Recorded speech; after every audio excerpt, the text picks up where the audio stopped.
தூத்துக்குடி மாவட்டம் செக்காரக்குடி ஆரம்ப சுகாதார நிலையத்தில் போலி பிறப்பு சான்றிதழ் வழங்கப்பட்டது தொடர்பாக சுகாதாரத்துறை அமைச்சர் விஜயபாஸ்கர் விசாரணை நடத்த உத்தரவிட்டுள்ளார். இதுகுறித்து நமது செய்தியாளர் சுடலையிடம் கேட்கலாம். சுடலை, இந்த போலி பிறப்பு சான்றிதழ் வழங்கப்பட்ட விவகாரம் எப்போது எப்படி வெளிச்சத்திற்கு வந்தது?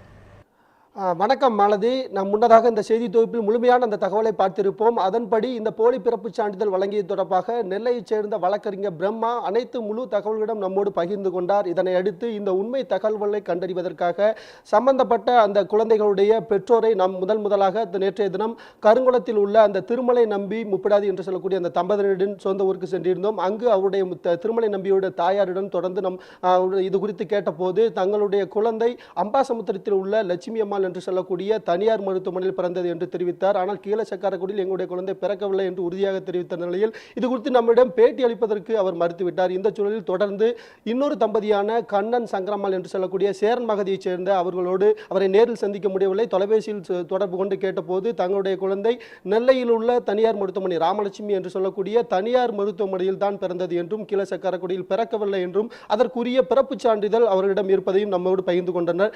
இந்த சூழலில் இந்த சம்பவம் குறித்து அதாவது இந்த குழந்தையோட பெற்றோர்கள் அனைவருமே தனியார் மருத்துவத்தில் தான் பிறந்தது என்று உறுதியாக சொல்லிவிட்டனர். இந்த சூழலில் தான் நாம் கீழச்சக்காரக்குடியில் உள்ள அந்த அரசு ஆரம்ப சுகாதார நிலையத்துக்கு சென்றோம். அங்கு செல்லும் வழியில் அந்த ஆரம்ப சுகாதார நிலையத்தில் உள்ள வில்லேஜ் ஹெல்த் நர்ஸ் என்று சொல்லக்கூடிய கிராம சுகாதார சேவையோடு தொலைபேசியில் தொடர்பு கொண்டு அவரிடம் பேசிய போது எங்கள் ஆரம்ப சுகாதார நிலையத்தில் அந்த மாதிரியான தவறுகள் நடக்காது, இந்த குழந்தைகள் இங்குதான் பிறந்தது, ஆனால் பிறப்புச் சான்றிதழ் எப்படி வழங்கியார்கள் என்று குறித்து நான் கூற முடியாது, எங்களுடைய உயர் அதிகாரிகள் தான் கூற முடியும் என்று கூறிவிட்டார். இந்த சூழலில் தான் நாம் கீழச்சக்காரக்குடியில் உள்ள அரசு ஆரம்ப சுகாதார நிலையத்தில் சென்றோம். அங்கு சென்ற போது மருத்துவ அதிகாரி கடந்த 8 ஆண்டுகளாக அங்கு பணியாற்றக்கூடிய மருத்துவ அதிகாரி இருந்தார்.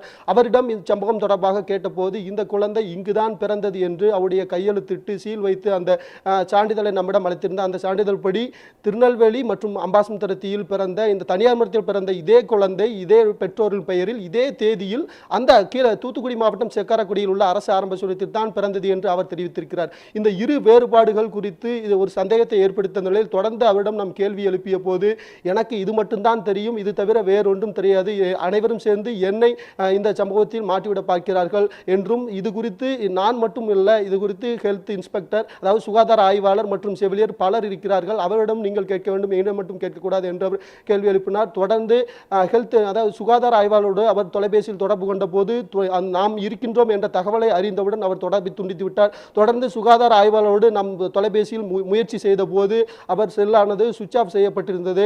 இது குறித்து மாவட்ட ஆட்சியர் தூத்துக்குடி மாவட்ட ஆட்சியர் ரவிக்குமாரிடம் தொலைபேசியில் தொடர்ந்து அவர்களுடைய தொடர்பு கொண்டோம். இந்த சம்பவம் குறித்து தற்போதுதான் தனக்கு தெரிய வரும் என்றும் இந்த சம்பவம் குறித்து உரிய விசாரணை நடத்தப்படும் என்றும் அவர் தெரிவித்திருந்தார். இந்த நிலையில் தான் இந்த சம்பவம் அதாவது பெற்றோர்களின் கருத்தும் இவருடைய கருத்து வேறுபாடு இருந்ததன் காரணமாக தமிழக சுகாதாரத்துறை அமைச்சரிடம் நம்முடைய சென்னை செய்தியாளர் லாவண்யாவின் உதவியோடு அவரிடம் தொடர்பு கொண்டோம். இந்த அனைத்து ஆதாரங்களையும் அவரிடம் சமர்ப்பித்த நிலையில் அவர் தொடர்ந்து இந்த தூத்துக்குடி மாவட்டத்தில் உள்ள அதிகாரிகளோடு ஆலோசனை நடத்தினார். இந்த ஆலோசனை எடுத்து இந்த சம்பவத்தில் வேறுபாடு இருப்பது உண்மையை கண்டறிவதற்காக தற்பொழுது இன்றைய தினம் தூத்துக்குடி மற்றும் நெல்லை மாவட்டத்திற்கு இந்த போலி சான்றிதழ் சம்பவம் குறித்து விசாரணை செய்வதற்காக ஜாயின்ட் டைரக்டரை தற்பொழுது நெல்லைக்கு அனுப்பிவிடுவோம் என்று நேற்று இரவு உத்தரவிட்டிருந்தார். அதன்படி தற்பொழுது இன்று காலை அதாவது சுகாதாரத்துறை ஜாயின்ட் டைரக்டர் தற்பொழுது நெல்லைக்கு வருகை தந்துள்ளார். மாலதி, உங்களுடைய கூடுதல் தகவல்களுக்கு நன்றி சுடலை.